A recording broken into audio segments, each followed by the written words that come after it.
क्या सीखे हो सुनाओ। 4 वर्ष हो गए हैं प्रहलाद जी। क्या कहते हैं पिताजी? अब आपको और ऊंची बात बताने जा रहा हूं पिताजी, सुनिए। श्रवणम कीर्तनम विष्णु असमरणम पाद सेवनम अर्चनम वंदनम दास्यम सत्यात्म निवेदनम। कहा पिताजी अब भगवान को प्राप्त करने के लिए 9 बातें मैं बताने जा रहा हूँ। कहा क्या?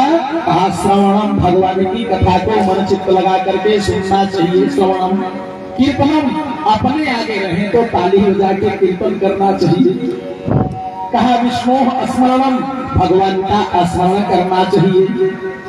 पाप सेवनम, भगवान विष्णु के चरणों की सेवा करना चाहिए। अर्चन करना चाहिए, वंदन करना चाहिए, दास्य भाव रखना चाहिए, साथ भाव रखना चाहिए और अंत में समर्पण आ जाना चाहिए। जीव के अंदर समर्पण होना पड़ना आवश्यक है। जैसे ही 9 भावक का संभाषण किया, उसी क्षण जोर से उठाया, फिर फेंका, ठंडा मर को बुलाया शुक्राचार्य के बेटों और कहा ले जाकर कैसे कूटनीति राजनीति की विद्या सिखाओ। ठंडा मर्ग ले गया अपने विद्यालय में, कूटनीति राजनीति की विद्या सिखा रहा है। एक दिन ऐसी घटना घटी कि संडावर कहीं गए हुए थे।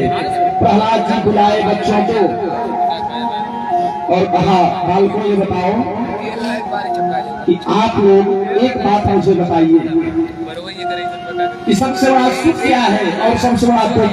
बालकों ने कहा हम क्या जाने। कहा सबसे बड़ा सुख यह है कि पुनरपि जन्मम पुनरपि मरणम पुनरपि जन्मी भरे सैनम से छूट जाना ही सबसे बड़ा सुख है। और कहा दुख? कहा इसी बंधन में रह जाना, बार बार जन्म लेना और मृत्यु को प्राप्त करना, यही सबसे बड़ा दुख है।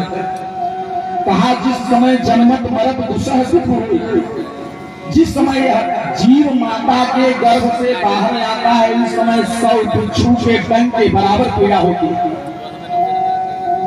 एक नहीं 100 बिच्छू के डंक के बराबर पीड़ा होती है। और जिस समय इस पंचभौतिक शरीर से प्राण जल्दी निकलना नहीं चाहता तो बलात् पूर्वक यम के दूत प्राणों को घसीट करके निकालते हैं शरीर से, तो 100 बिच्छू डंक के बराबर उस समय भी पीड़ा होती है। जन्मत मरत दुसह सुख होई, तो कहा सबसे बड़ा सुख है कि इससे छूट जाना। और पुनरपि जन्मम पुनरपि मरणम पुनरपि जन्मी भरे सैनम में फंस जाना, यही सबसे बड़ा दुख है। तो कहा कब? कहा भजन करो। कहा अभी नहीं, भजन चतुर्थपन में करेंगे। कहा चतुर्थपन कब आएगा? कहा 80 वर्ष के बाद जब चौथपन में आएगा। कहा चौथ किसने देखा? कहा सारे बालकों को बैठा लिया प्रहलाद। कहा ये बताओ मान लो 100 वर्ष की अवस्था तुझे प्राप्त हुई। अच्छा 100 वर्ष में 12 घंटे दिन 12 घंटे रात, तो 50 वर्ष रात के लिए निकाल दो। कितना बचा? कहा 50 वर्ष। कहा उस 50 वर्ष में 20 वर्ष निकाल दो जो 80 वर्ष के ऊपर की अवस्था होती है, किसी काम की नहीं होती, तो उस 20 वर्ष को निकाल दो। तो कहा 50 में 20 निकल गया तो 30।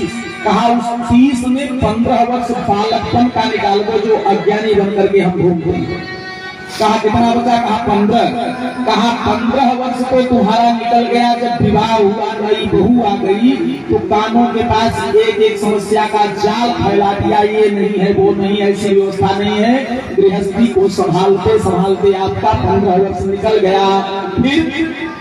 फिर कब कितना समय बचा? कहा कोई समय नहीं। कहा वही 15 समय लग जीवन सम्मत 5 वर्ष, केवल 15 वर्ष शेष रहता है। कहा बालको जाना नैव जाना, जाना करना कराना जाना, छोट परिवार जहाँ धीरे धीरे जाना है। मिलना मिलाना जाना, लड़ना लड़ाना जाना, लेकिन जब यही नहीं जाना जहाँ अंत समय जाना है। जब यही नहीं जाना जहाँ अंत समय जाना।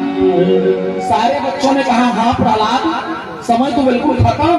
कहा खत्म तो अभी से सुधरने का प्रयास करो। कहा क्या करें? कहा कीर्तन भगवान के नाम का चमत्कार है, लग जाओ। लग गए सारे बच्चे। क्या कर रहे हैं? आप तब तालियां बजा के कीर्तन कर रहे हैं।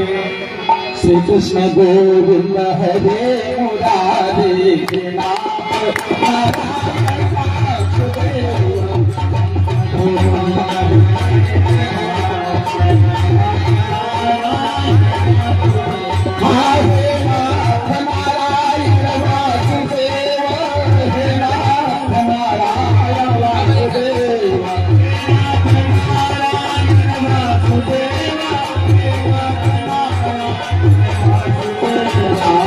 कृष्ण गोविंद हरे मुरारी नारायण वासुदेव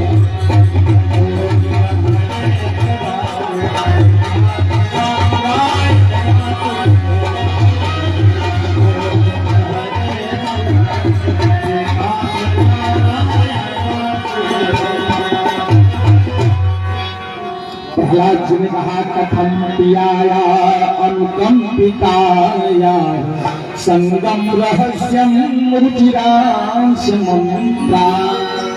कहा भाइयों, सबसे उत्तम बात यह है कि सत्संग का आश्रय ग्रहण कर लो, जीवन में सत्संग करते रहो, भगवान का भजन करते रहो तो जीवन सार्थक हो जाएगा। बड़ा सुंदर सत्संग की महिमा बताते हैं। सारे बच्चे क्या कर रहे हैं, कीर्तन कर रहे हैं। कहा एक चीज ध्यान रखो,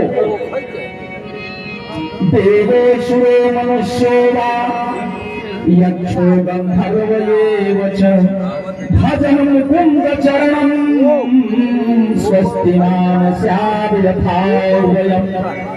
कहा देखिए, देव हो, असुर हो, यक्ष हो, किन्नर हो, गंधर्व हो, लेकिन माधव मुकुंद के चरणों में जब तक प्रेम नहीं होगा तब तक उसका कल्याण नहीं हो सकता।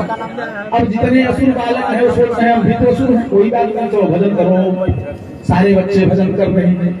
तब तक संदामर के आया, देखा विचित्र स्थिति, दौड़ करके डांट लगाया, मना किया। लेकिन जैसे बच्चों को मना किया तो बच्चों का रंग उसके ऊपर भी चढ़ गया। संदामर भी कीर्तन करने लगा। फिर कश्यप गोपनीय सूत्रों को भेजा। अब जो भी जाते स्पर्श करते सब कीर्तन कर रहे हैं, सबके ऊपर रंग चढ़ जाता। ये ऐसा रंग हो रहा है। बैठे संतों के संग रंगी मोह के, ये केवल संतों का प्रभाव है। आज भक्त प्रहलाद जैसा संत मिल गया है जीवन में, असुर बालकों का भी जीवन धन्य हो गया। सारे बालक नृत्य कर रहे हैं। हिरण्याकश्यप को लगा कि काफी समय हो गया, जो जाता वापस नहीं आता। हिरण्याकश्यप स्वयं गया और हिरण्याकश्यप जब गया देखा तो सारे बच्चे नाच रहे, कीर्तन कर रहे हैं, सत्य का नाम ले रहे हैं। अच्छा इतना ही नहीं,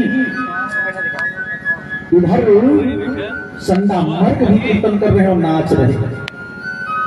पहुंचा प्रहलाद के पास, एक झटका दिया और जैसे झटका दिया सारे बच्चे शांत।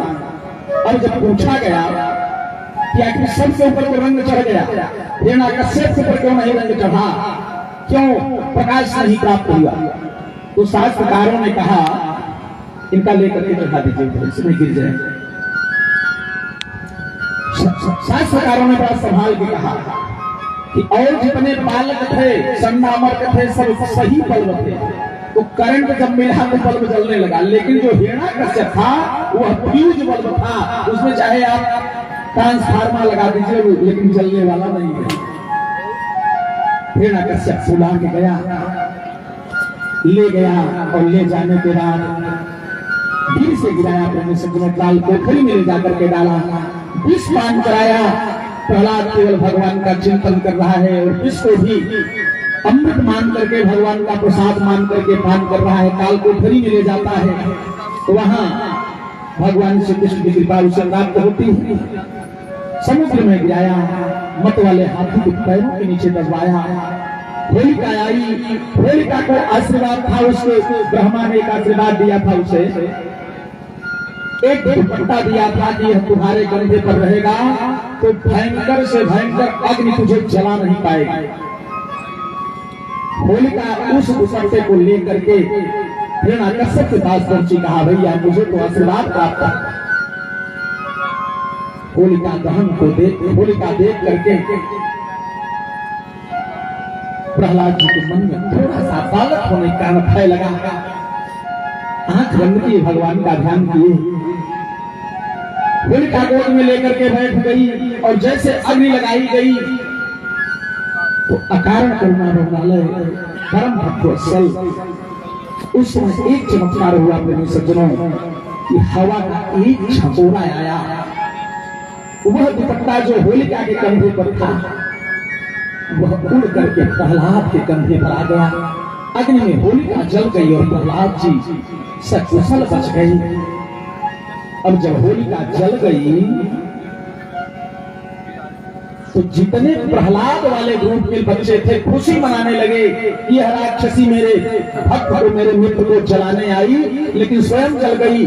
इसके राख को उठा करके एक दूसरे के मस्तक पर लगा करके गले लगने लगे, खुशी मना रहे हैं। और तब तक जो हिरणा कश्यप के ग्रुप वाले थे उनको आ गया क्रोध, तो प्रहलाद वाले जितने ग्रुप वाले बच्चे थे उनको उठा करके पटकना प्रारंभ किए, कीचड़ काबू डालना प्रारंभ कर दिए। आज भी दो तरह के लोग पाए जो बच्चों को शांत करी, भाई ड्रामा बना रखते हैं। कोई एक कार्यकर्ता यहाँ है, बच्चों को संभालिए, ध्यान ध्यान कर रहे हैं। मेरे मनवा क्या है जग में तेरा,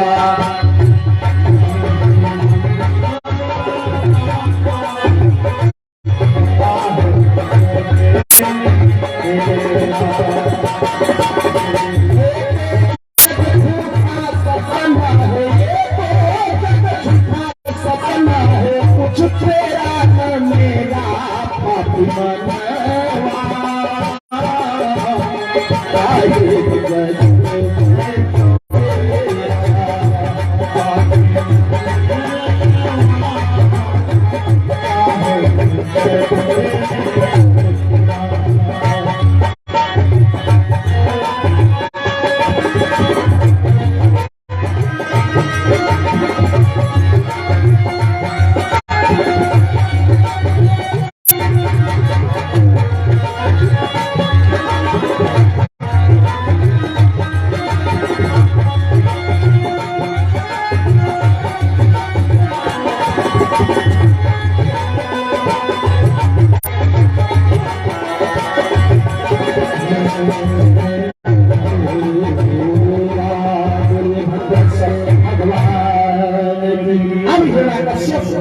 स्वयं एक खंभे को गर्म किया, प्रहलाद को बुलाया कि अब इसे स्वयं में दंड दूंगा। धधकता हुआ लौहदंड छोटा सा बालक प्रहलाद आज देख करके भयभीत हो गया, भयाक्रांत हो गया। कहा प्रभु इस धधकते हुए लौहदंड में मेरे पिताजी मुझे बांधेंगे लस्सी से, मुझे बड़ी पीड़ा होगी। हे प्रभु आज तक मैं आपको बुलाया नहीं, लेकिन आज मेरी प्रार्थना है कि आज आप आओ मेरी रक्षा करें। तब तक प्रहलाद क्या देखता है, एक छोटे से चींटी के रूप में प्रभु प्रकट होकर के ऊपर से नीचे चक्कर लगा रहा है। प्रहलाद देखा, आत्मबल मजबूत हुआ कि जब छोटी सी चींटी भटकते हुए लौहदंड में चल नहीं रही है तो मेरी शरीर बहुत बड़ी है।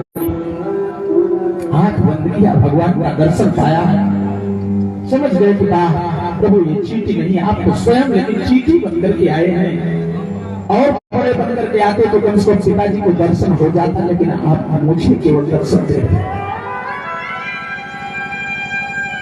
कश्यप ने कहा दुष्ट हे तुरुमिनीति मदान्त मन्कुल भेद कराधम अस्तब्धम मक्षांसरोद्भूतम निषेत्याद्ययम क्षयम पुत्रस्य यस्य कंप्यन्ते त्रयो लोकाः सहेश्वराः तस्य मे भीतवन्मूढ शासनम किं बलोत्यगाः। अरे दुर्वनीत कुलभेदी नराधम प्रहलाद, आज तुझे मेरे क्रोध से कोई बचा नहीं सकता। मैं क्रोध करता हूं तो त्रैलोक कहां उठता है। तुम्हें पता है कि देव यक्ष किन्नर गंधर्व सब मेरे अधीन हैं, तू किसके फल पर इतना अहंकार करता है? किसके फल पर तुमने मुझसे चुनौती देने का तो साहस किया? मुझे तो नहीं जानता कि मैं ब्रह्मा के द्वारा वरदान प्राप्त किया हुआ। प्रहलाद जी ने कहा, पिताजी परेशान परे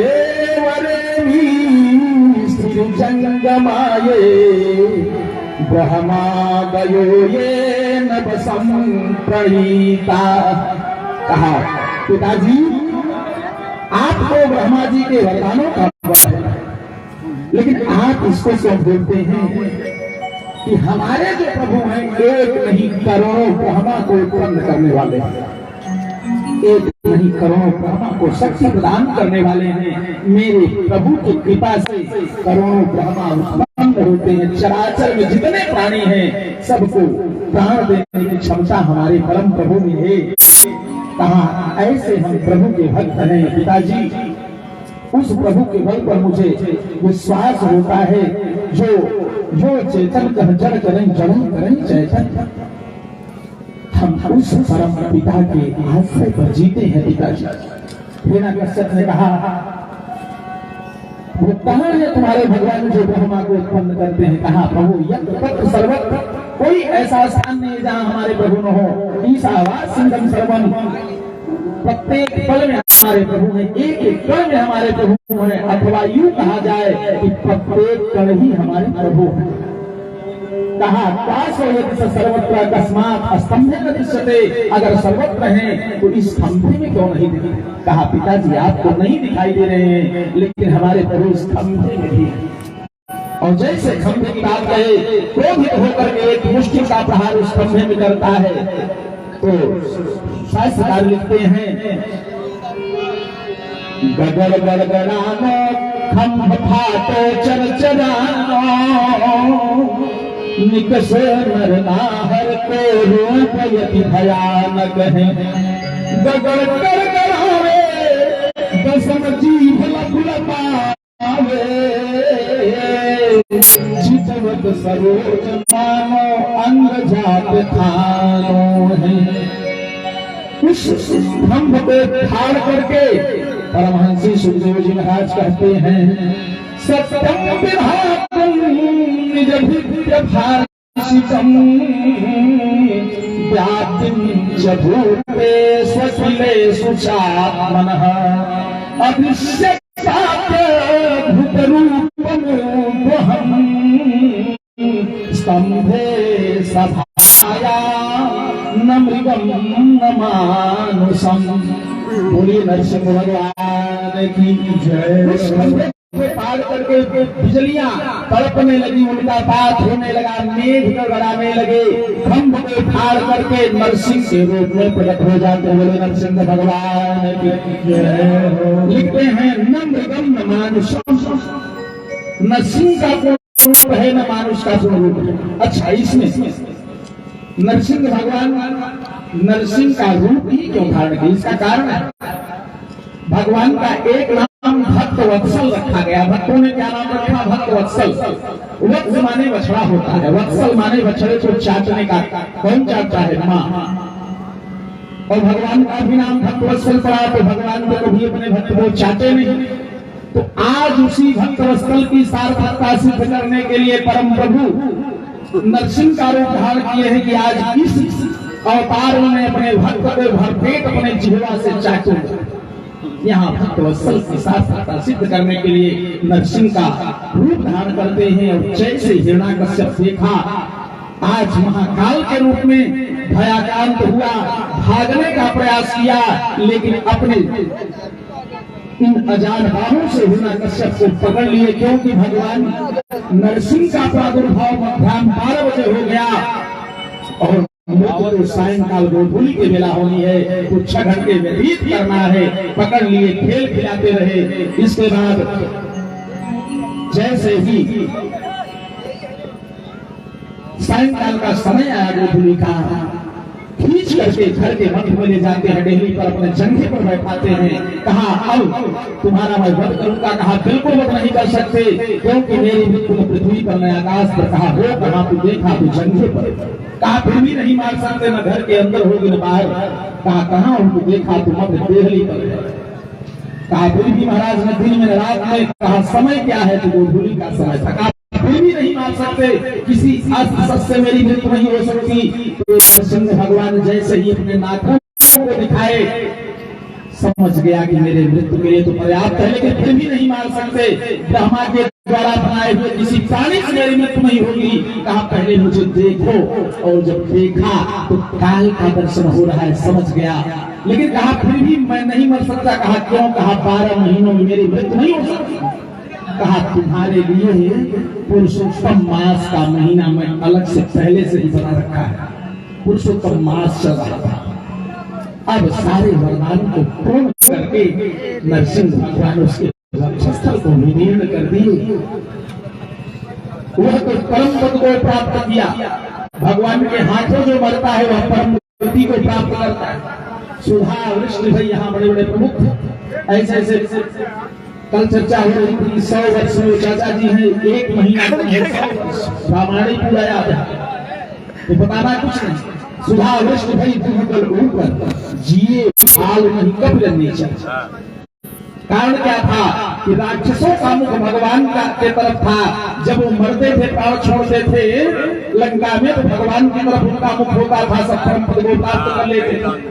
और जो भालू इत्यादि मरते थे तो उनका मुख राक्षसों की तरफ होता था। इसलिए जब सुधा मृत्यु हुई तो राक्षस को मुक्त हो चुके थे जो भालू बनकर थे। सुधा वृष्ण भई कल ऊपर जिए भालू आज वही परिणाम हुआ कि वह हिरण्याकश्यप भगवान नरसिंह से हाथ में मारा गया, पद को प्राप्त किया, लेकिन क्रोध का मारा नहीं रहा। बोले भक्तवत्सल भगवान इतना क्रोध रहा कि ऐसा प्रतीत हो रहा है कि नरसिंह भगवान सारे संसार को निगल जाए।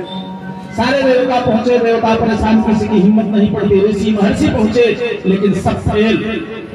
1000 फल वाले शेष पहुंचे। कहा प्रभु हमने तो सोचा था कि दुनिया में सबसे ज्यादा क्रोध है, आप हमको दिए, लेकिन यह क्रोध तो मैं सोचा भी नहीं था। 1000 गुना आपके पास क्रोध है। सर्वशेष भी वहां से वापस चले आए। तब लक्ष्मी जी स्वयं जाती हैं। अहंकार था कि मेरे पति हैं।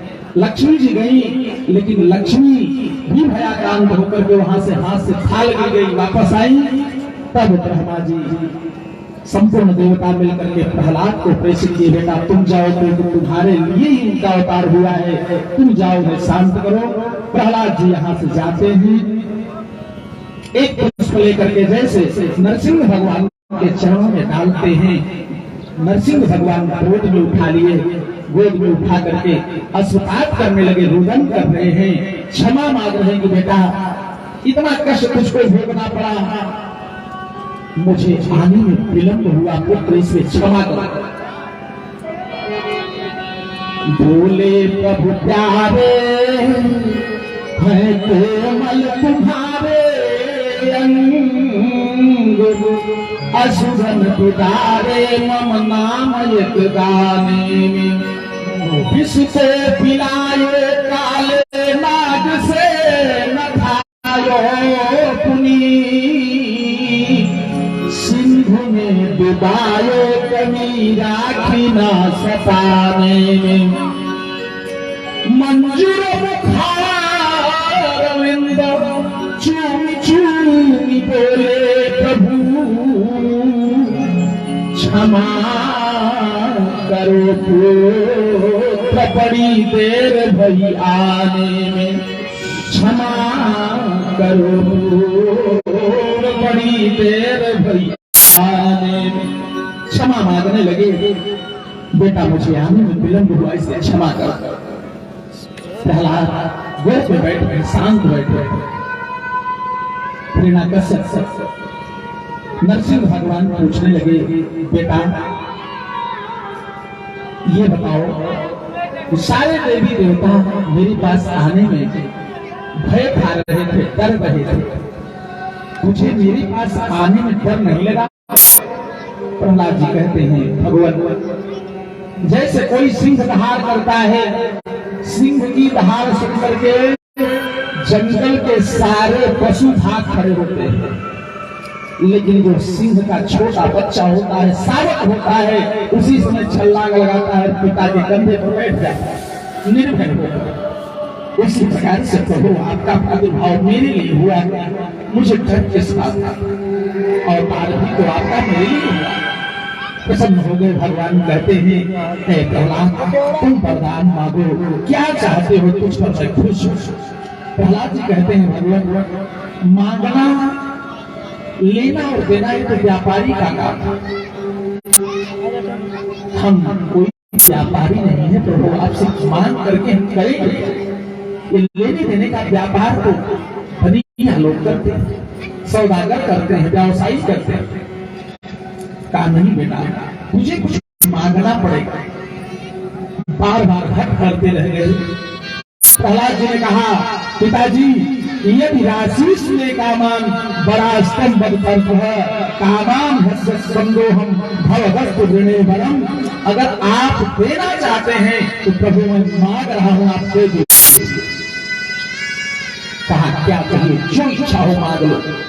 प्रहलाद ने कहा भगवान अगर आप देना चाहते हैं तो आप दे दीजिए कि मेरे जीवन में जो कभी भी मांगने की कामना थोड़ी लेस मात्र की भी हो तो वह खत्म हो जाए, अर्थात मांगने की कामना खत्म हो जाए।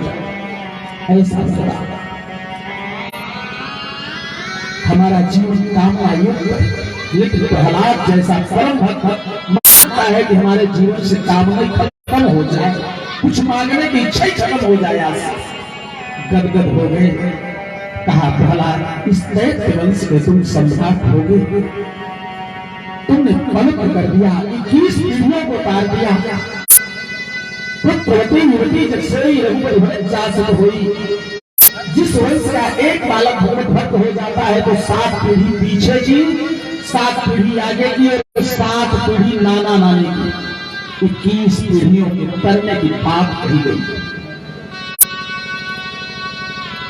कुछ बात गोगरेज महाराज जी दृष्टांत दिए हैं अपने भागवत रहस्य में कि पुत्र के किए हुए कर्मों का फल भी माता पिता को भोगना पड़ता है।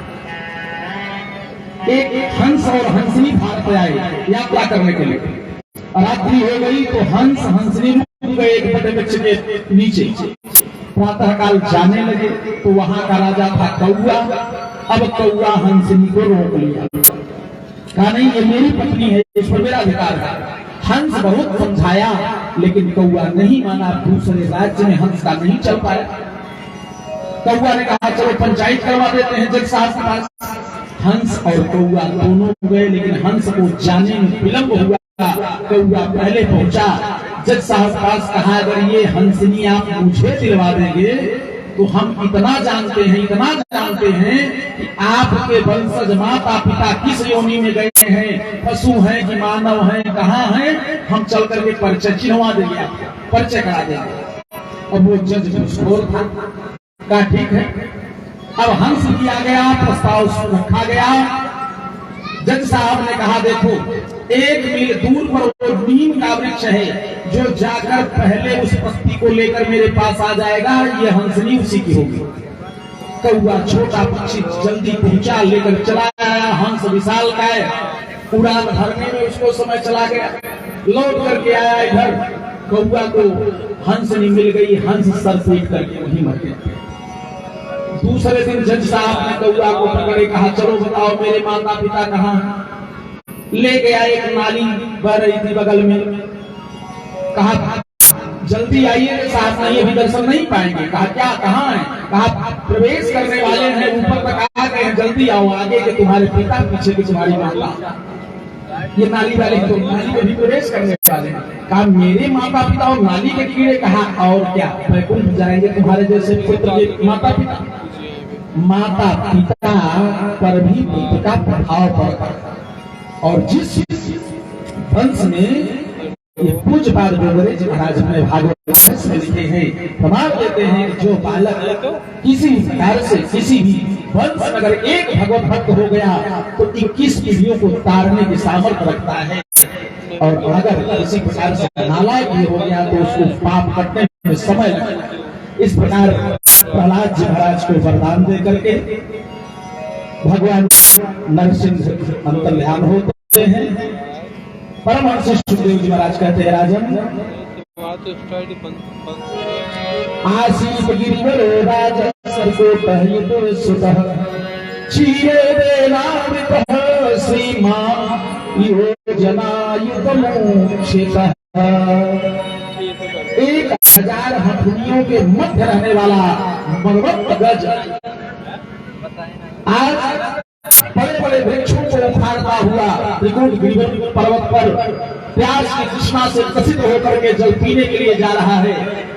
बड़े बड़े वृक्षों को उखाड़ता हुआ मतवाला गया जल ग्रहण करता है, समस्त अपने परिवार वालों को पिलाता है, सब जल पीते हैं। जल क्रिया जब पान किया यहाँ पर तो ठीक था, जल पीने के बाद उसी में रमण करना प्रारंभ कर दिया। 1 सप्ताह तक जल क्रीड़ा करना प्रारंभ कर दिया। संत जन कहते हैं कि संसार में आओ, संसार का उपयोग करो, केवल साधन मान करके अपने लक्ष्य की ओर बढ़ो। अगर इसी संसार में लिप्त हो जाओगे तो काल निर्णय से एक दिन काल ख्याल आकर के आपको पकड़ लेगा। ये सागर क्या है, त्रिकुट की पर्वत क्या है, गज है जीव, ग्राह क्या है काल, सरोवर क्या है संसार है। इस संसार में आ करके संसार का उपयोग करते हुए हम अपने लक्ष्य की ओर। पानी पियाए तो ठीक है, लेकिन पानी पीने के बाद उसे लिप्त हुआ और परिणाम यह हुआ कि ग्राह आकर के उसके चरणों को पकड़ लिया। और जब ग्राह पकड़ लिया 27 दिवस पर्यंत तो जितने उसके परिवार वाले थे सूर में सूर फंसा करके खींचने का प्रयास किए। और जब ये मान लिए कि अब ये हमारे काम नहीं आएंगे, हम लोग काहे के लिए समय बर्बाद करें, तो सब छोड़ करके चले जाए। ये संसार का नियम है। संतों के द्वारा एक कथा सुनी गई कि एक आश्रम था, उस आश्रम पर तमाम लोग जाते थे, वहां योगा सिखाते थे गुरुजी। प्राणायाम, ये अपने वायु को, अपने श्वास को कितने समय तक आप रोक सकते हैं। उसमें एक सेठ का लड़का था, एक लौता बेटा था, उसका विवाह हो चुका था। गुरु जी ने कहा बेटा रुक जाओ, एकाग्रता यहाँ निवास करो और अच्छी विद्या सिखाएंगे। कहा गुरु जी क्या करें, हमारे माता पिता हमारी पत्नी बिना हमको भोजन कराए भोजन नहीं करें। कहा बेटा सब प्रतीक्षा करते होंगे। कहा बेटा अच्छा चल बता के कहा ठीक है। दूसरे दिन भी गया, लेकिन दूसरे दिन भी तैयार नहीं हुआ। कहा कोई मुझे छोड़ नहीं रहा। कहा अच्छा सब इतना मानते? कहा हाँ मानते। गुरु जी ने कहा बेटा कल एक काम करो, कल तुम जब चाबी लेकर के घर से दुकान के लिए निकलना, तो जो हमने तुमको योगा सिखाया है अपने प्राणवायु को ब्रह्मांड में चढ़ा देना और सीधे लेट जाना। मैं जब आऊंगा कहूंगा तभी उठना। कहा ठीक है। प्रातः काल सवेरा हुआ 10 बजे ठीक वैसे किया, भोजन इत्यादि करके निकला, चाबी लेकर के सीधे लेट गया। अब ये घोषणा हो गई कि सेठ जी का एक लौता बेटा मर गया। माता जी रो रही, जिनकी अवस्था 80 वर्ष है, लट बिखेर करके हे भगवान मेरी गोदी सुनी हो गई, मेरे बेटे को जीवित कर दे, मुझे ले चले। पिताजी रो रहे हैं कि मेरा वंश जिला दे, हमें ले चले। पत्नी रो रही है भगवान मेरा सुहाग वापस कर दे, मुझे ले चले। तब तक सगे संबंधी नात रिश्तेदार सब आ गए। 1 घंटे व्यतीत हुआ। संत उसी मार्ग से गुजर रहे थे, लोगों से पूछा तो लोगों ने कहा आपका जो शिष्य था अकारण आज हार कटे के आए, बेचारा चल बसा। संत जी पास में आए और उसकी नाड़ी को पकड़े। कहा ये अभी मृतक नहीं, शुद्ध गाय का दूध कर दिल जाए तो मैं इसे जीवित कर सकता हूँ। आस पास के लोग जितने इष्टमित थे दौड़ करके लाए, 2 लीटर दूध आ गया। एक लोटा मंगाए, उस लोटे में दूध रख करके 3 बार उसके सर से घुमाए और कहा कि भाई लड़के की माँ कौन है जो ज्यादा रो रही थी। दौड़ी दौड़ी आई, किसी प्रकार से गोबर टेढ़ा हो गया था, छड़ी गई। हाँ महाराज, माता जी दूध पी लीजिए। क्या होगा महाराज, बेटा आपका जीवित हो जाएगा। अच्छा महाराज, और क्या होगा, लेकिन दूध पीने वाला मर जाएगा।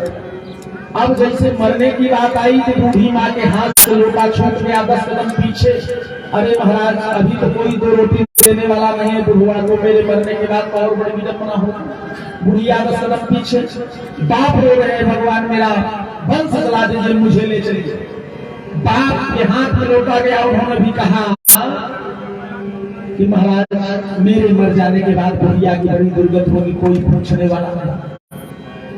पत्नी को बुलाया गया, अभी तक जो रो रही थी कि मेरा सुहाग वापस करोगे, मुझे ले चलो। पत्नी ने कहा महाराज हम दूध पी जाए, हम तो मर जाए और ये जीवित होकर दूसरी शादी कर लेंगे, हमें क्या मिलेगा। महाराज इससे बढ़िया यही है कि हमारी सास को पिलवा लीजिए, अब वो मर भी जाएंगे तो कोई फर्क नहीं पड़ने वाला है। बूढ़ी माँ पिता सब बगल, पत्नी बगल, अच्छा भाई कोई इष्ट मित्र हो, कोई सगे संबंधी, सब 10 कदम पीछे। संत जी ने कहा अच्छा भाई भागो मत, आओ हम पी ले। लोगों ने कहा महाराज आप पी ले, अगर आपको कुछ हो जाता है तो हम लोग चंदा इकट्ठा करके आपके आश्रम में बहुत सुंदर वैकुंठ महोत्सव मनाएंगे। बच्चा सब प्राणायाम के माध्यम से संत जी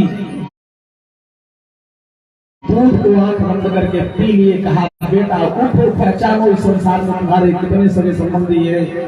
बेटा उठा, सब चुप करने लगे। कहा पहचान लो, यही संसार की पहचान है। जब तक जीवन में गज समझ गया अब मेरी रक्षा कोई कर नहीं सकता। उस समय गज बुद्ध जी महाराज गाते हैं, सरोवर में गज ग्राह की लड़ाई,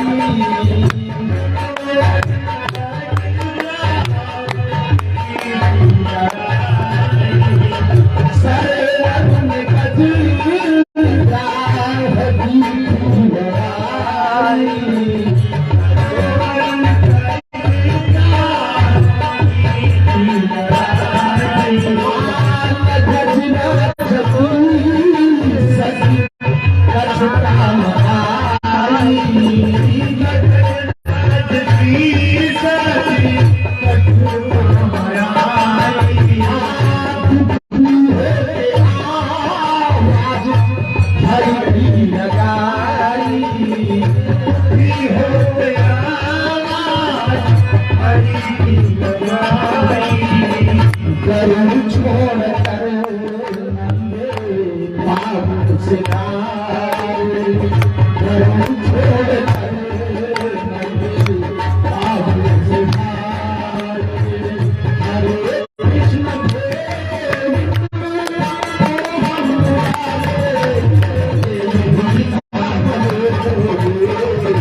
पुरुषायादिजाय परेशाया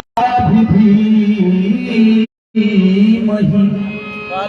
अच्छा गज समझ लिया कि संसार मेरी कोई रक्षा नहीं कर सकता, तो आराम करता है, प्रार्थना करता है। गजराज कहता है कि जो इस संसार समस्त जगत का मोक्ष है। अब ब्रह्मा जी सोचते हैं, ब्रह्मा इत्यादि देवता के नाम तो ले नहीं रहा है, हम लोग कैसे मदद करें। ये उस परम ब्रह्म की आराधना कर रहा है, हम लोग तो इससे बहुत नीचे हैं। ब्रह्मा जी त्याग विचार करते हैं, तब तक भगवान को गर्भ पर आरूढ़ होकर के देखा और जैसे देखा यन्तः सरस्वतीं गृहीतयाते पुष्टा गरुत्ता मणिहरिं खगुप्तात चक्रम। देखा क्या आकाश मार्ग में गरुड़ा रूढ़ होकर के परम प्रभु दर्शन दे रहे हैं। भगवान श्री हरि उसी समय अपने चक्र को आदेशित किए, जाओ चक्र से घाट से केवल तिलमात्र सोच बची हुई है, अगर थोड़ा सा भी समय छूट जाओगे तो मेरा भक्त मेरे काम में नहीं आएगा। चक्र जाता है उस ग्राह को काल अज्ञान उपद्रव से त्रासना से उस काल को पकड़ कर बाहर घसीट के लाता है, उसका उद्धार कर। अब गज विचार करता है कि हस्तों गंतव्यम देवज्ञ भेखजो गुरो। कुछ ऐसे स्थान होते हैं जहाँ खाली हाथ नहीं जाना चाहिए। रिक्त हस्तों गंतव्यम देवज्ञ, जहाँ देव यज्ञ कार्य हो रहे हैं, यज्ञ इत्यादि हो रहे हैं, यज्ञ में गुरु के पास, मित्र के पास और भगवान की कथा जहाँ हो रही है। रिक्त हस्तों गंतव्यम, वहाँ खाली हाथ नहीं जाना चाहिए। खाली हाथ जाने से क्या होता है, आपके द्वारा अर्जित जो पुण्य है वो खींच करके वहां चली जाती है। इसीलिए कहा गया है पत्र पुष्प फलम को खाली हाथ नहीं जाना चाहिए। आज भगवान सामने खड़े हैं, गज के पास कुछ है नहीं, सरोवर में है, लेकिन देखा क्या विचार में आया पत्र पुष्प फलम को। भगवान कहते हैं यूं नहीं भक्ता प्रेक्षक, तो यहाँ कुछ नहीं, लेकिन कमल का पुष्प जो है लेकर के बड़ी प्यारी महसूस करता है। गजन मोक्ष नाम से जाना जाता है। पानी नहीं पिया अपना सदा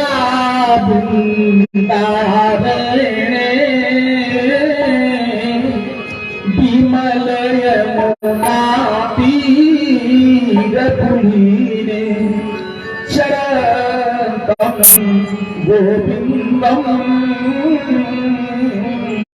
फलधर सुदामाति सहितम। आये कृष्ण स्वामी मधुर मुरली वादन विभो प्रसीद त्यागो सम निमिख मिलने श्यामिद का उद्धार करके यहाँ से जाने लगे तो संतों को मीडिया ने घेर लिया। कहा प्रभु, कहा आपको पुकारा आपका भक्त, कल्याण करने के लिए आप अपने भक्त का आए और भक्त का क्या किए, आपने तो कल्याण कर दिया ग्राह।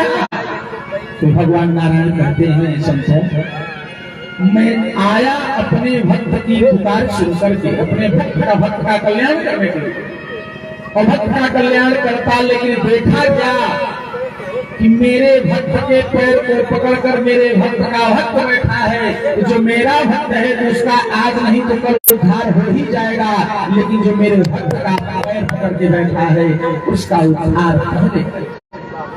राम सुसंतन के पिता संत राम के पिता, सत्य मोहि मैं सब जग देखा मोते अधिक संत कर।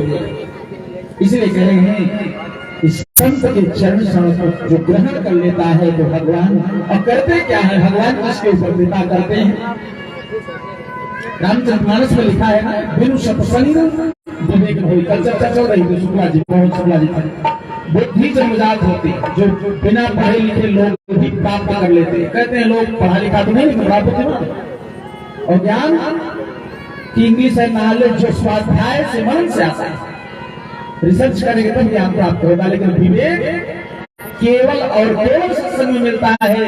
बिनु सत्संग विवेक न होई, लेकिन विवेक मिलेगा कहाँ सत्संग में, कहाँ सत्संग कब मिलता है, कहाँ राम कृपा बिनु सुलभ। जीव जीव का चुनाव करता है तो सांसद बनाकर संसद भवन में भेज देता है। जीव जीव का चुनाव करेगा तो प्रधान बना करके प्रधान बना देगा, विधायक बना करके विधान भवन में भेज देता है। लेकिन जब परमात्मा इस जीव का चुनाव करते हैं तो क्या करते हैं, सत्संग प्रदान कर देते हैं, सत्संग में भेज देते हैं। राम कृपा बिनु सुलभ। विवेक के माध्यम से जीवन से जिया कैसे जाए, जीवन से जाया कैसे जाए, केवल और केवल विवेक सत्संग सिखाता है। संतों का सानिध्य गज का उद्धार करते हैं भगवान श्री हरि। इसके बाद परमहंस सुखदेव जी महाराज कहते हैं, राजन दुर्गा सारसी के श्राप से सारे देवता लक्ष्मी से हीन हो चुके थे, असुरों का आधिपत्य हो गया था। भगवान नारायण के कहने पर देवता दानव मिल करके समस्त मंथन करते हैं अमृत की कामना से। मंदराचल पर्वत को मथानी बनाया गया, वासुकीनाथ को लस्सी बनाई गई। देवता और दानव समस्त मंथन करने के लिए उद्यत होते हैं। अब जब मंदराचल पर्वत लेकर के गए तो इतना विशाल वजन था कि डूब गया। अब कौन उठाए? सारे देवता दानव प्रभु से प्रार्थना करें, प्रभु अब कैसे होगा? उस समय भगवान अकारण करना बनवा ले, भक्तों की रक्षा करने के लिए कच्छ का अवतार धारण करते हैं। बोले भगवत्सल भगवान पीठ प्रधान करके मंगलाचल पर्वत के ऊपर लाए। अब देवता सर पर जो वासुकीनाथ था उसके मुख की तरफ लग गए। दैत्यों ने कहा, हम बड़े पिता के लड़के हैं, सर्प की पूंछ अपशगुन मानी जाती, हम पूंछ की तरफ नहीं लग सकते, हम मुख की तरफ लगे। अब देवता तो यही चाहते थे, तो अब दानव जाकर के लग गए मुख की तरफ, देवता लग गए पूंछ की तरफ। जब घर्षण होना प्रारंभ हुआ तो वासुकीनाथ जो था उसके मुख से विष की ज्वालाएं निकलने लगी, खोलने लगा। विष से दानव जलने लगे, मरने लगे। लेकिन अब स्वाभिमान में कैसे करने का नहीं, हम यहाँ नहीं लगेंगे, बड़े पिता के लड़के तो फंस गए। कितने राक्षस उसी में नष्ट हो गए।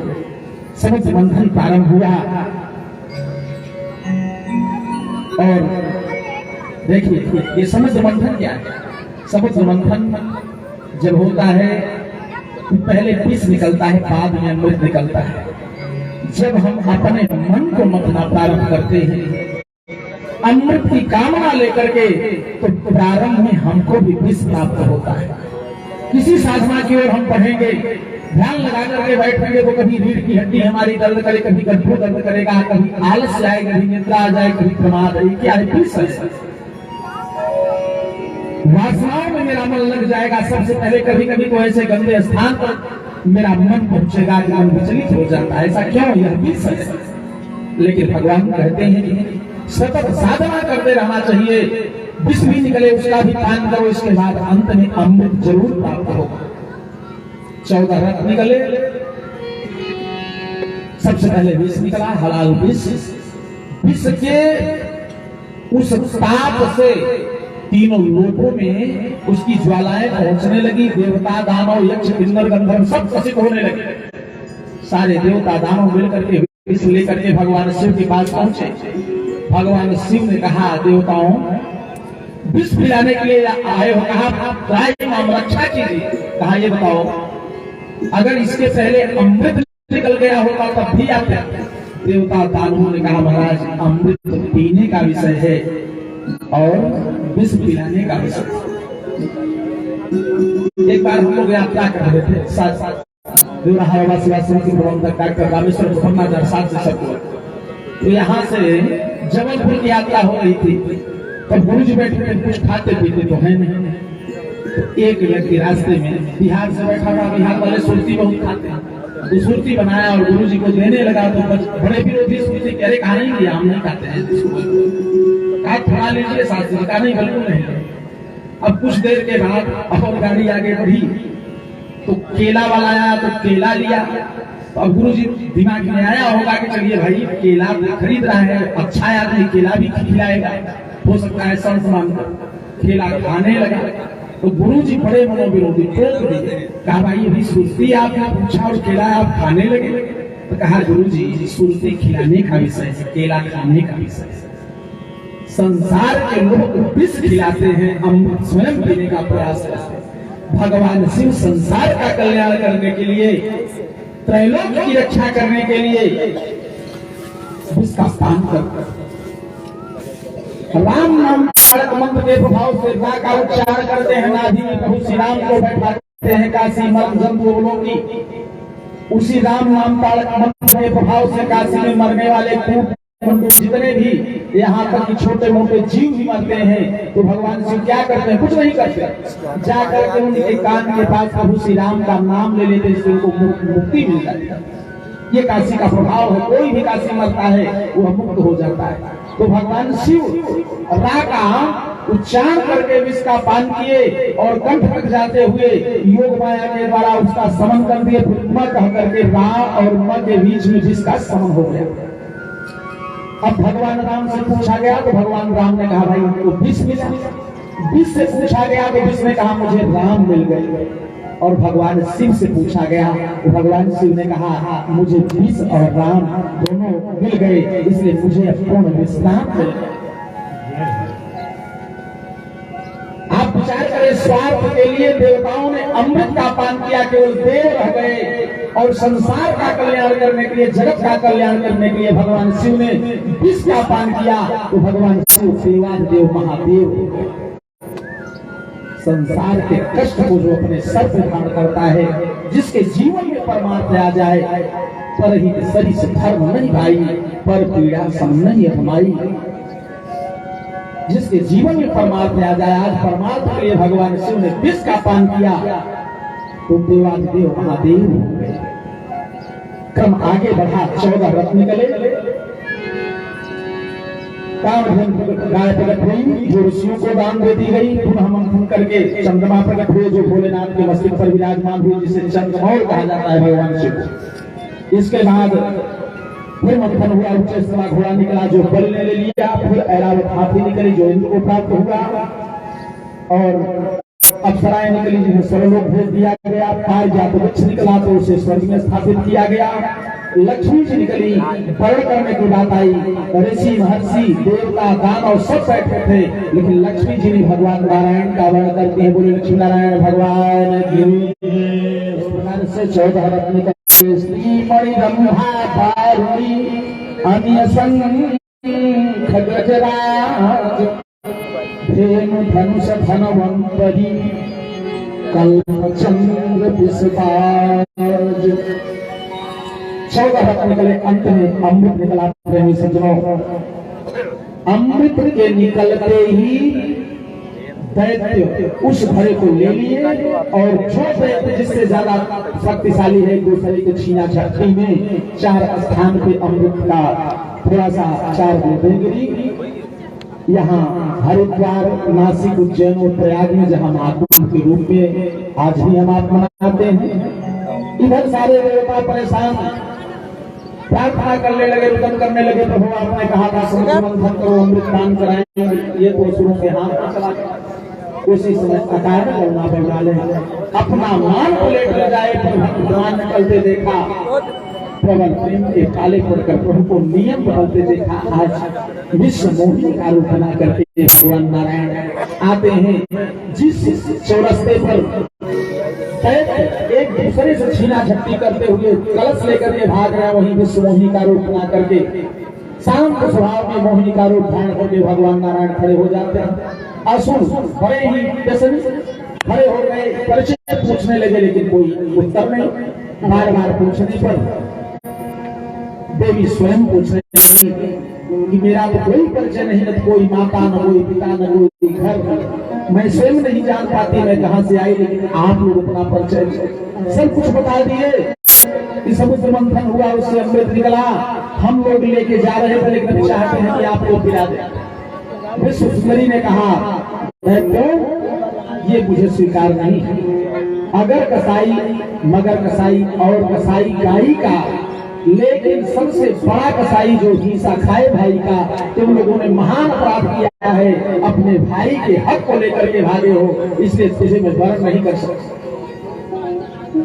दैत्यों ने कहा देवी गलत तो, लेकिन अब क्या करें? कहा उचित निर्णय करना होगा, आधा तुम्हारा हक है, आधा देवताओं। कहा देवी मेरी इच्छा है कि तुम अपने हाथों से इसको बांटो। भगवान नारायण अपनी हलाती शक्ति से एक मुस्कान भरते तो सारे दैत्य का मान हो जाते, भूल जाते कि हमको क्या करना चाहिए क्या नहीं। देवताओं के पास पहुंच करके 2 पंक्ति लगा दिए, दैत्यों से कहा कि दैत्यों देखो, खड़े में ऊपर का अमृत पतला है और नीचे का गाढ़ा है, तो हम चाहती हैं कि ऊपर वाला अमृत देवताओं को पिला दे जो पतला है, फिर गाढ़ा तुम सबको पिलाएगा। और जैसे मुस्कान भरते वैसे दैत्य पागल हो जाते। और दैत्य के मन में जब ये भाव लगता है कि अमृत को खत्म होने वाला है, तो भगवान इधर परोस रहे हैं और इधर देख करके थोड़ी सी मुस्कान कर देते, तो दैत्य भूल जाते। जब उनको लगा कि अमृत खत्म हो जाएगा, उसी दैत्यों में एक राहु नाम का दैत्य आकर के सूर्य चंद्रमा के बीच में बैठा। भगवान पंक्ति भेद न हो, भगवान तो अंतर्यामी है, जानते हैं, लेकिन पंक्ति भेद होगा। अगर इस पंक्ति में आ गया है किसी एक को कुछ दिया जाए, किसी को न दिया जाए, तो इसका भी दोष लगेगा। भगवान जानने के बाद भी उसके हाथ में दिए, वह कंठ में धारण किया और उसी समय सूर्य चंद्रमा के कहने पर उसके गले को तो काट देते हैं, लेकिन फिर भी वह अमर हो गया। ग्रहों में राहु और केतु के नाम से जाना जाता है इस प्रकार से। और जैसे अमृत पूर्ण हुआ, मोहिनी भगवान अंतर्धान हो जाते हैं। अब तो दैत्य समझ गए यह छलिया विष्णु है, आकर के छल किया, पकड़ो इसको बांधो, लेकिन तब तक तो अंतर्ध्यान हो चुके हैं। अब देवासुर संग्राम हुआ, लेकिन आज देवता अमृत पान कर चुके हैं, समस्त दैत्यों को परास्त करते हैं। सारे देवता पुनः देवलोक में अपना आधिपत्य स्थापित करते हैं। बोले भगवत्सल भगवान की जय। श्री कृष्ण गोविंद हरे मुरारे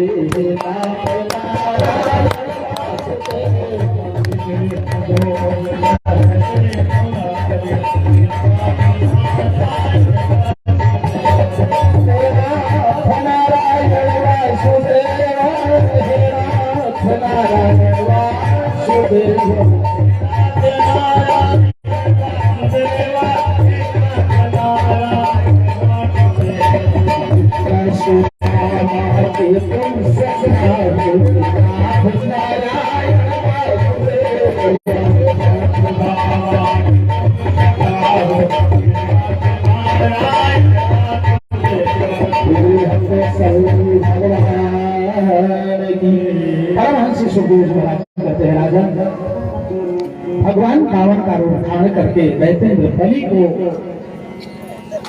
तीनों लोगों की संपदा दान करते। महाराज परीक्षित करते हैं भगवान नारायण रावण का रूप कैसे धारण करते। कश्यप की अन्य पत्नियां थी, लेकिन जो प्रमुख दो पत्नियां हैं, एक दिति दूसरी अदिति।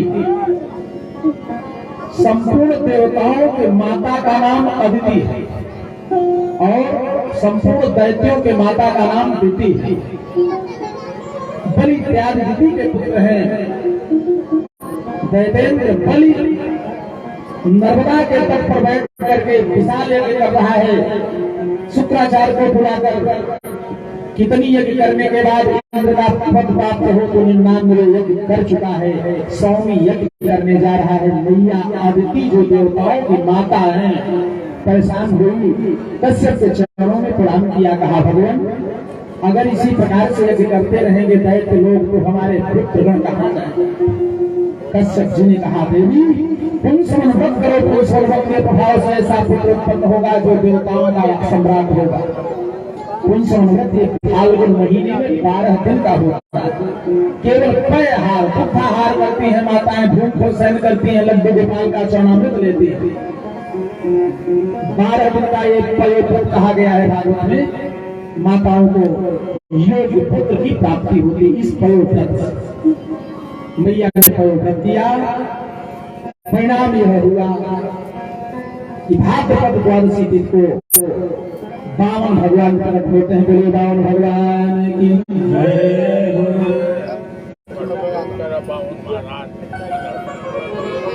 तम दृष्ट्वा मोदमानः महर्षयः कर्माणि कारयामासु पुरस्कृत्य प्रजापतिम्। 52 भगवान का प्रादुर्भाव हुआ। मध्याह्न 12 बजे मैया अदिति अत्यंत प्रसन्न हुई। समस्त ऋषि महर्षि देवतागण सब आ गए।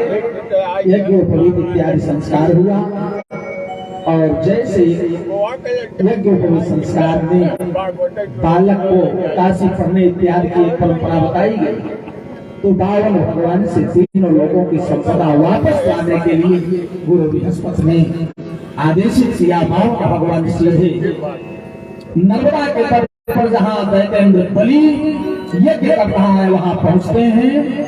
और जैसे ही दैतेंद्र बलि यज्ञशाला में आचार्यों के साथ उपस्थित है और देखा कि एक सुंदर बालक यहाँ दिख रहा है, तो आह्लादित हो गया। उसे लगा कि आज सूर्य भगवान स्वयं मेरे यज्ञ से प्रसन्न होकर के ब्राह्मण का वेश बना करके आ रहे हैं। शुक्राचार्य ने कहा, नहीं राजन, ये आपके द्वार पे सूर्य नहीं बल्कि स्वयं नारायण आ रहा है। गदगद हो गया दैतेंद्र बलि कि आज अगर नारायण मेरे द्वार पर आ रहे हैं तो बहुत ही सुंदर है, बड़ा सुंदर स्वागत करता है। स्वागतम भवतां हि महता स्वागतम शुभ स्वागतम स्वागतम।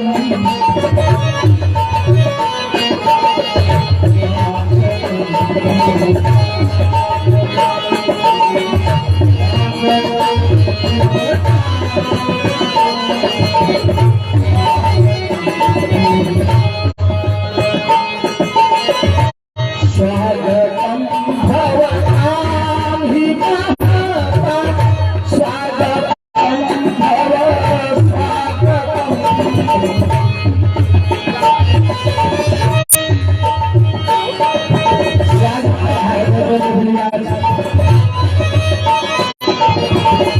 स्वागतम भवतां हि महता स्वागतम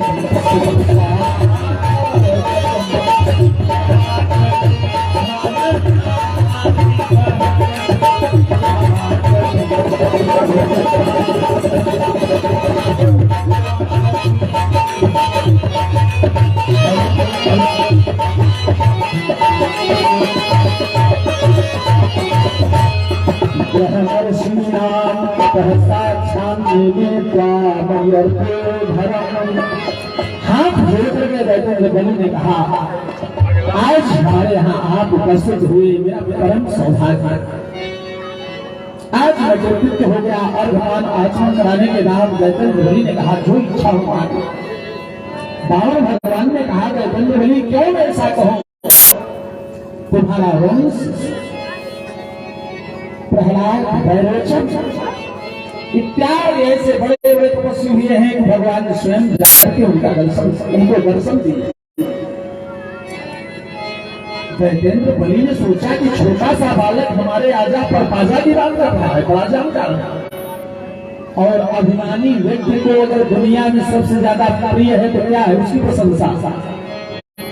और बावन भगवान उसकी प्रशंसा करेगा। गदगद हो गया, कहा जो इच्छा हो भगवान मांग लो। बावन भगवान ने कहा, दैतेंद्र बलि क्या मांगी, हम संतोषी ब्राह्मण को कुछ चाहिए नहीं। आज मैंने सुना कि आप यज्ञ कर रहे हैं, तो मेरी इच्छा हुई चले, छोटी थोड़ी बहुत जो भी याचना है उसको। दैतेंद्र बलि ने कहा, आज जो भी आप याचना करेंगे सब कुछ आपको देने में संकोच नहीं करेंगे। बावन भगवान ने कहा, राजन पदान क्यों दैतेंद्र समितान पदान, मुझे और कुछ नहीं चाहिए, मैं संतोषी ब्राह्मण हूं, केवल 3 पद भूमि मुझे चाहिए।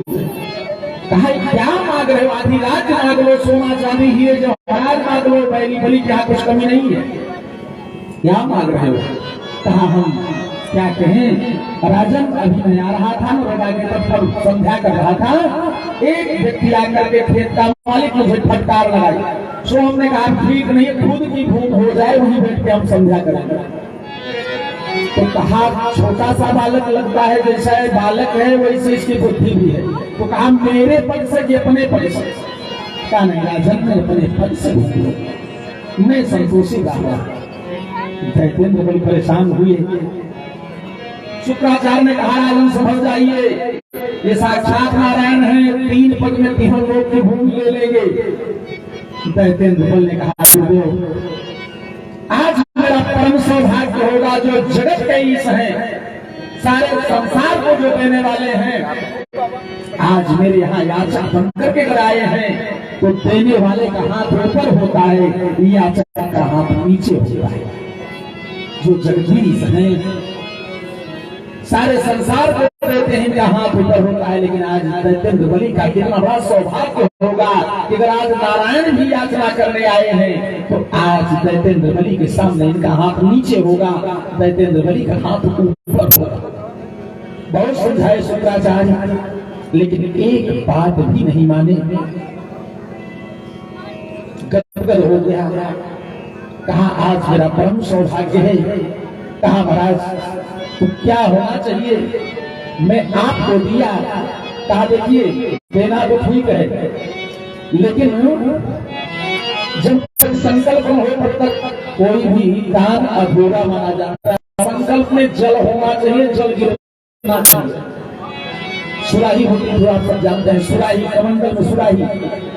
शुक्राचार्य ने विचार किया कि हरे शिष्य धन शोक हरे शोक घोर नरक। शिष्य के संपत्ति का हरण केवल करे तो गुरु शिष्य के कल्याण के बारे में को भोगना पड़ता है, राजा का पाप राजगुरु को भोगना पड़ता है।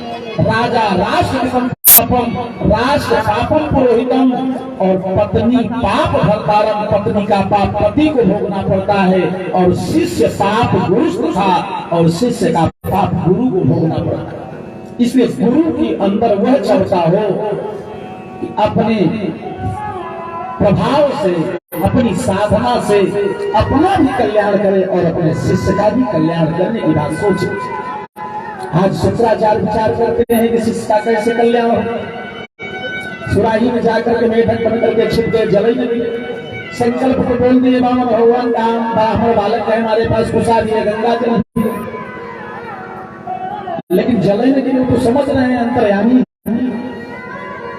भगवान ने कहा लगता है कोई इस क्षेत्र में आकर कोई कण छिप गया, कुछ उठाए और एक आंख इसलिए फोड़ दिए कि शुक्राचार्य में समदर्शी कहा जाता है। समदृष्टि होना चाहिए और तुम्हारे अंदर भेद दृष्टि है। एक नेत्र से तुम मुझे देख रहे हो नारायण के रूप में, एक दृष्टि अपने शिष्य को देख रहे हो, तो या तो केवल मुझे देखो या केवल शिष्य को देखो।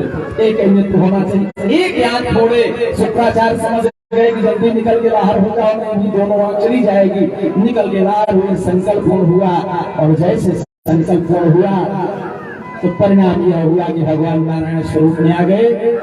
और उसी समय एक पग ब्रह्मलोक में गया। ब्रह्मा जी चरणों को धुल करके कमंडल में रख दिए, जो गंगा जी के प्रिय गंगा, एक पाताल वाहिनी, एक मृत्यु लोक और एक आकाश वाहिनी गंगा के रूप में हुई।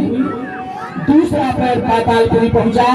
अब दो पग की तो बात आई, तीसरे पग के लिए जमीन फट गई। भगवान पावन ने कहा अच्छा यहाँ भी झूठ थोड़ा सा प्रेरित किए शुक्राचार्य। कहा कुछ ऐसे स्थान होते हैं कि झूठ बोल देने में बदल जाओ, अब भी बदल जाओ। स्त्री नर्म बड़ा संकट है। कुछ ऐसे स्थान होते हैं जैसे कन्या की शादी में अगर आप झूठ बोल करके विवाह करवा दें तो आपको कोई पाप नहीं लगेगा।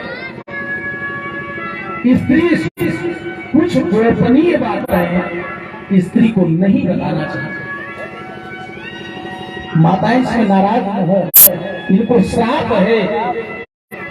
विशिष्ट भेद इनको अगर आप बता दिए तो निश्चित रूप से कहीं न कहीं यह बात ओपन हो जाए। इनको श्राप है। धर्मराज युधिष्ठिर जिस समय तर्पण कर रहे थे अपने वंश का, तो मैया कुंती ने कहा बेटा एक पिंडदान अपने भाई कर्ण के लिए भी करते। कहा करने के लिए क्यों करते हो? तो सूत था। कहा नहीं बेटा वो तुम्हारा बड़ा भाई था। कहा बड़ा भाई था? कहा हाँ बेटा तुम्हारा बड़ा भाई था। धर्मराज युधिष्ठिर रोने लगे। कहा मां तुमने तो बड़ा अधर्म किया। कदाचित यह बात पहले बताई होती, युद्ध के पहले कर्ण तुम्हारा सगा भाई है, तो यह युधिष्ठिर धनुष बाण को ले जाकर भैया कर्ण के चरणों में न्यौछावर कर देता और कहता भैया तू विजयी हो गया, मैं हार गया, मैं भैया कर्ण से युद्ध न करता। आज तू बता रही है जब वह दुनिया से मेरा भाई चला गया तूने बड़ी भूल किया, इतने महत्वपूर्ण बात को छिपाए रखी। इसलिए मैं इसी समय श्राप दे रहा हूँ कि कोई भी मातृ शक्ति, कोई भी स्त्री गोपनीय रहस्य को पचा नहीं पाएगी, निश्चित रूप से उसके मुख से निकल आएगा। इनको श्राप है। इसलिए इनसे भी कोई गोपनीय बात अगर आप छिपा लेते हैं, झूठ बोल जाते हैं, तो वो पाप नहीं।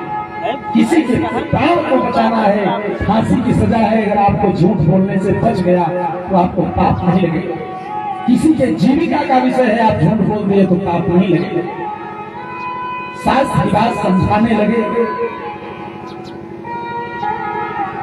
लेकिन एक भी बात बलि के समझ में नहीं आई। कहा जो होना था सो हो। अब भगवान ने कहा दैवेंद्र बलि, तुमने 3 पग भूमि के लिए संकल्प किया है, लेकिन 2 ही पग में सपना किया। अब तो कहा प्रभु एक प्रश्न आपसे हम चाहते हैं। कहा कहा दान की वस्तु ज्यादा माने रखती है कि दान देने वाला? कौन बड़ा होता है? तो भगवान कहते हैं दान देने वाला। कहा प्रभु अगर दान देने वाला पड़ा है तो अभी तक हमने संपत्ति दान किया है, दान देने वाला तो आपके पास खड़ा है। पदम तृतीयम कुरुशिष्य प्रभु आप तीसरा चरण आप मेरे सर पर रख करके इस शरीर को नाम। जैसे ही तीसरा पदम दैवेंद्र बलि किए था सुनते हैं, तीसरा पद रख दिए अपना चरण उसके सर पर, तो देवता पुष्प की वर्षा करने लगे। बड़े बड़े योगी यति सन्यासी, अमलात्मा विमलात्मा योगी मुनिंद्र सन्यासी जो तरसते रहते हैं, दर्शन के लिए लालायित रहते हैं, एक नहीं करोड़ जन्म लेना पड़ता है। आज ये दैवेंद्र बलि कितना सौभाग्यशाली है कि सहज उन चरणों को प्राप्त कर लिया। नाप लिए तीसरा कदम। इसके बाद भगवान श्री कृष्ण बंधक बना लिए दैवेंद्र बलि को और कहा अब मेरी आज्ञा से जो मैं कहूँ वो करो। शुद्ध लोक का राज्य प्रदान किए। कहा दैवेंद्र बलि तुम्हारी इस चातुरता पर मैं अत्यंत प्रसन्न हूँ, वरदान मांगो। दैवेंद्र बलि ने कहा प्रभु मुझे कुछ नहीं चाहिए, मेरी केवल एक इच्छा है कि प्रभु आपका अहर्निश दर्शन होता है। भगवान ने कहा तथास्तु। सुतम लोक में जाकर के भगवान श्री कृष्ण द्वारपाल बन गए। दैवेंद्र बलि बाहर जाता तो द्वार खोलते, गेट खोलते, फिर बंद करते, द्वारपाल बन। 1 वर्ष द्वारपाल बने रहे। इधर रक्षाबंधन का समय आया है, वहीं से रक्षाबंधन का प्रादुर्भाव हुआ। माता लक्ष्मी राखी लेकर के चली, दैवेंद्र बलि के द्वार पे आई, आवाज लगाई भैया दैवेंद्र बलि, भैया दैवेंद्र बलि निकलो, मैं राखी बांधना चाहती हूँ। दैवेंद्र बलि ने कहा कौन? कहा मैं आपकी बहन। कहा मेरे पास कोई बहन ही नहीं। कहा मैं आपके पास बहन, मेरे पास कोई भाई, लेकिन मेरे विचार में आया कि आपको भाई बना करके आज राखी बांधो। गदगद हो गया दैवेंद्र बलि, मेरा परम सौभाग्य, जीवन में पहली बार मेरे हाथों में, मेरी कलाई में राखी बांधने जा रहा है। दैवेंद्र बलि गदगद हुआ और उसके कलाई में राखी बांधती है मैया रुक्मिणी। कहा बहन जो तुम्हारी इच्छा हो मांग सकती हो, कुछ अधेर नहीं है, धन संपत्ति रुपया पैसा हीरे जवाहरात जो चाहो मांगो। जीवन में पहली बार तो लक्ष्मण जी ने कहा भैया आपके आशीर्वाद से हमारे यहाँ सब कुछ है, केवल संपत्ति की रखवाली करने वाले कोई नहीं है। कहा हम 1000 सैनिक भेज रहे। कहा नहीं भैया, केवल 1 द्वारपाल मुझे मिल जाए तो मेरी रखवाली हो जाएगी। कहा हम 10 द्वारपाल भेज रहे। कहा नहीं, जो प्रमुख द्वारपाल है उसे मुक्त कर दे बस। दैवेंद्र बलि समझ गया कि पहले तो पौना बन करके मुझे छला, अब ये पहना बन करके मुझे छल लिया, अब तुम्हें छल गया। और जैसे मुक्त किया उसी समय नारायण प्रकट हो जाते हैं, जो द्वारपाल होने थे अपने असली रूप में आ जाते हैं। बोलिए भगवत्सल भगवान की जय हो। इस प्रकार से भगवान अब इसको आध्यात्मिक रूप में देखें। भगवान जीव के पास आते हैं तो क्या मांगते हैं? 3 बातें मांगते हैं प्रेमी से। तन मन धन, मन वाणी कर्म। ये क्या है? हम कहते जरूर है, गाते हैं ताना माना धाना सब तेरा, सब कुछ है तेरा, स्वामी सब कुछ है तेरा, कुछ है तेरा,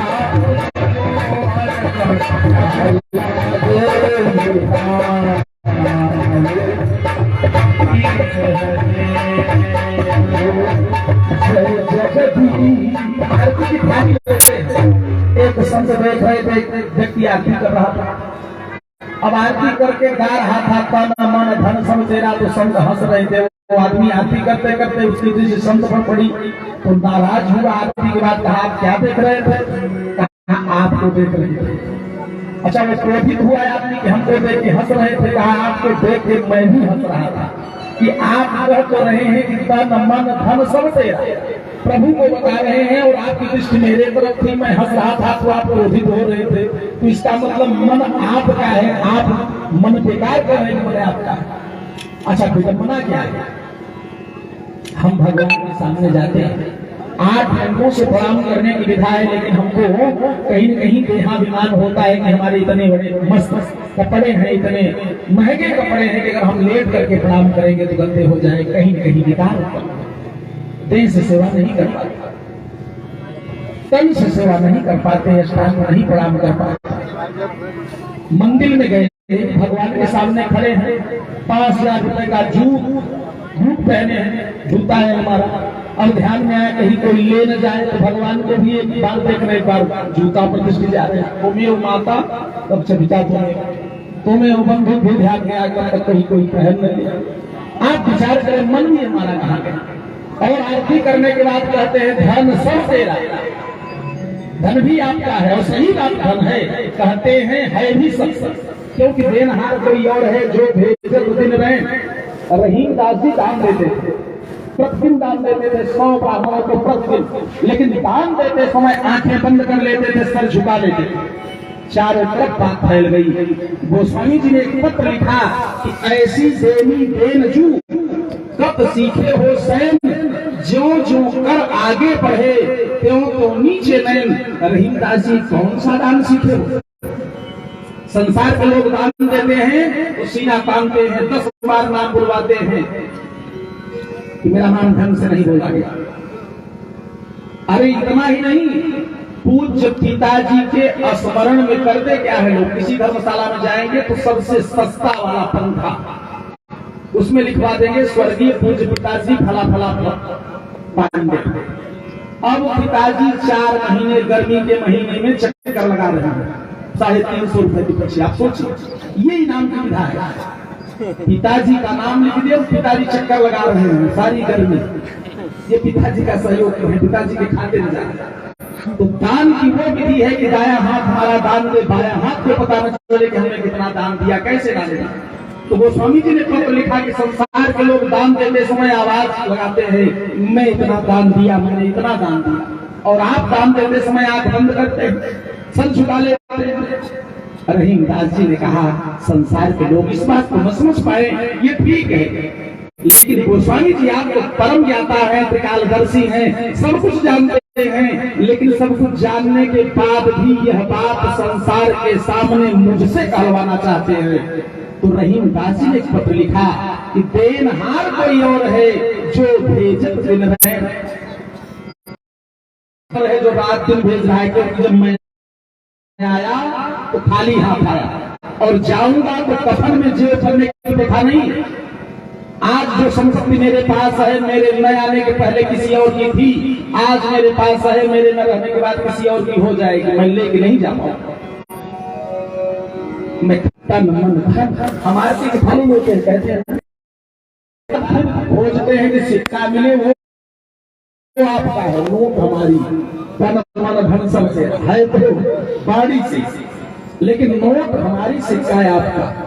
ये व्यवस्था है। भगवान कहते हैं रखो अपने पास, लेकिन मान लो कि नाथ सकल संपदा तुम्हारी रहे हैं। तो सतयुग की कुछ कथाएं यहाँ विराम लेती हैं। त्रेतायुग का प्रादुर्भाव केवल समास रूप में सूत्रात्मक ढंग से राम राज की स्थापना हम कर रहे हैं। केवल 10 दिन और राक्षसों का बधुआ तो देवता प्रसन्न हुए 3 कार्य, लेकिन भगवान श्री राम के कार्यकाल में 2 बार नहीं कर पाए, की सेवा नहीं कर पाए और जाने का समय हुआ तो